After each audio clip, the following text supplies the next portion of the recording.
Once you finish perfecting your pinch pot, then you guys can add texture to the outside. So the requirements is that you either have texture on the outside of it or that you add a type of relief, whether it's carving into it or having your high relief. I added a little spout on mine. That is not required. You don't have to do that, but if you want to, you can. So we know how to do the relief. We know how to do texture. What I haven't talked to you guys yet is feet. Okay, so when you guys design your foot of your pot, what I would do is you need at least 3 to 4. You don't want to do 2. But whenever I start making my feet, I make sure that I roll 3 little spheres of clay that are the same size. So that way I make sure that I have the same amount of clay when I start making my shape. You guys can hand make any foot that you want. So if I have a pot here, I would make 3 of these. Okay, so I could have a foot that looks like this. I could have a foot that looks like this.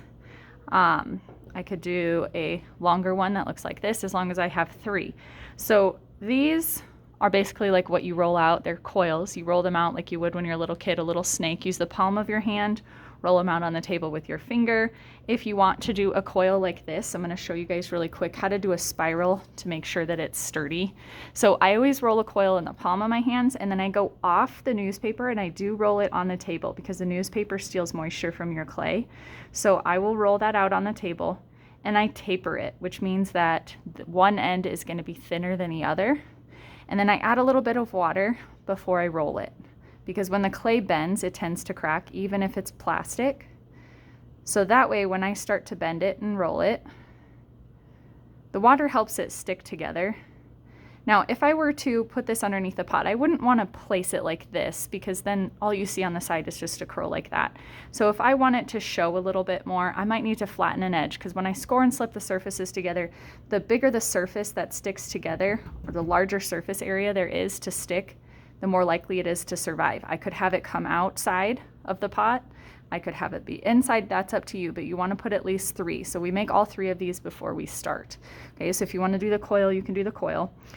When I am attaching the feet, so I have 3 that are pre-made, and if you see, I angled them a little bit so that way they push outward.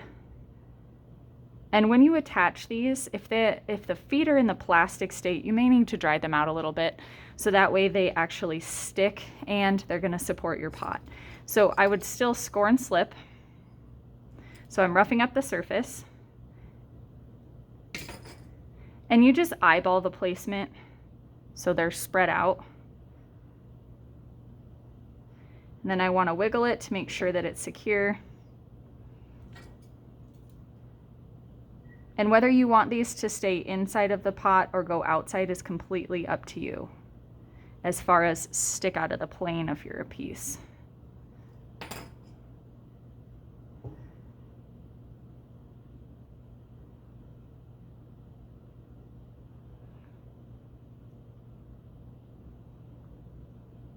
Now, before I just let these dry, I am going to turn it over.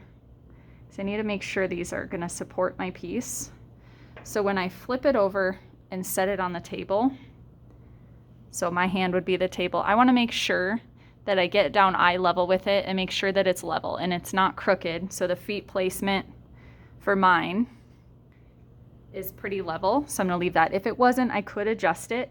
And then I'm going to flip it back over. We're not going to let it dry on the feet. It might be putting too much weight and too much pressure on it, but we already know we can take a paintbrush and we can clean up the slip that's around the outside of that. So you guys can design any foot that you want or any set of feet, but please do not roll the ball and stick it on. That's 3rd grade move. We need to actually hand sculpt some pieces for your feet. And if you are not sure what shape you want to use, look up pottery feet or a pottery foot, and it's going to show you some different feet that you guys can use for this. I just showed you a couple examples, but you can make any shape that you want as long as you're using at least 3. You can do 3 to 4 for that pedestal or the foot that you're going to be adding on to the bottom of your pinch pot.